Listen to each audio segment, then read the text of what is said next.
হযরত মুসা আলাইহিস সালাতু ওয়াস সালাম তার জামানাটা ছিল জাদুবিদ্যার জামানা। জাদুবিদ্যায় পারদর্শী, পৃথিবীর বিভিন্ন অঙ্গনে বিরাট বিরাট জাদুকর, নাম করা জাদুকর, মানুষকে তাক লাগিয়ে দেওয়া জাদুকর। জাদুর একটা শতাব্দী, জাদুর একটা যুগ তখন পার হচ্ছিল। তখন সেই জাদুবিদ্যার সময়টাতে মানুষ জাদু দেখলেই মুগ্ধ হয়ে যেত এবং বশ্যতা স্বীকার করে নিত।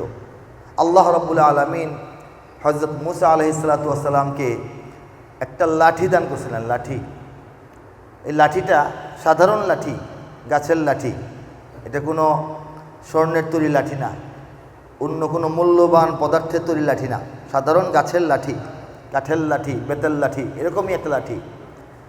সেই লাঠিটা নবী মুসা আলাইহিস সালাম যখন হাতে রাখতেন তখন সেটা লাঠি, যখন এটাকে তিনি জমিনে ছেড়ে দিতেন তখন এটা বড় সাপ হয়ে যেত। বলেন সুবহানাল্লাহ।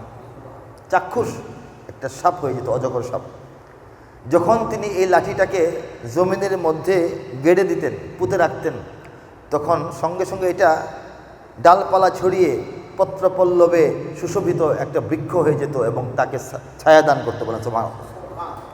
আর যখন তিনি এই লাঠি দ্বারা কোনো পাথরে আঘাত করতেন, সেই পাথর থেকে সুপেয় মিষ্ট পানি বের হতো, যেটা তিনি পান করতে পারতেন, ওযু করতে পারতেন, গোসল করতে পারতেন, কাপড় ধুইতে পারতেন, ব্যবহার করতে পারতেন। বলেন সুবহানাল্লাহ।